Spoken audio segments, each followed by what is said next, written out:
David ওয়ার্নারের একই কাণ্ড, হাসতে হাসতে অবস্থা খারাপ ধারাভাষ্যকারের। চলতি বিশ্বকাপে ওমানের মুখোমুখি হয় অস্ট্রেলিয়া, আর এই ম্যাচে দুটি অবিশ্বাস্য রেকর্ড করেছেন ডেভিড ওয়ার্নার। অস্ট্রেলিয়ার হয়ে টি-20তে সর্বোচ্চ 3155 রান এখন ডেভিড ওয়ার্নারের। 56 রানের ইনিংস খেলে স্বীকৃত টি-20তে সর্বোচ্চ 50 রেকর্ডও করেছেন তিনি। আজকের ম্যাচ খেলতে নেমে পেয়েছেন 111তম 50। এমন রেকর্ডের দিন অদ্ভুত এক কাণ্ড ঘটিয়েছেন ডেভিড ওয়ার্নার। আউট হয়ে ফেরার পথে ওমানের ড্রেসিং রুমে প্রায় চলে গিয়েছিলেন এই Australian opener.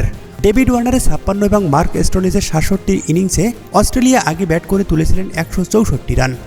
David Warner out হয়েছেন ইনিংসের 19তম ওভারে। আউট হয়ে ফেরার পথে বারবাডোসের কেসিংটন ওভালে নিজেদের ড্রেসিং রুম চিনতে ভুল করেন ডেভিড ওয়ার্নার। ওমানের ড্রেসিং রুমের সিঁড়ি বেয়ে খানিকটা এগিয়ে আবারও ফিরে আসতে হয় ওয়ার্নারকে। এই ভিডিও সামাজিক যোগাযোগ মাধ্যমে পোস্ট করেছেন আইসিসি। ক্যাপশনে লিখেছেন, বিশ্বের নানা জায়গায় সে অনেক ক্রিকেট খেলেছে, আমরা তাকে ক্ষমা করে দিতেই পারি। ওয়ার্নারের এই মজার ভুলে ধারাভাষ্যকার কক্ষেও হাসির রোল পড়ে।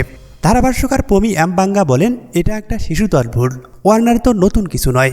তবে এই ম্যাচে প্রত্যাশিত জয় পেয়েছে অস্ট্রেলিয়া, ওমানকে হারিয়েছে 39 রানে।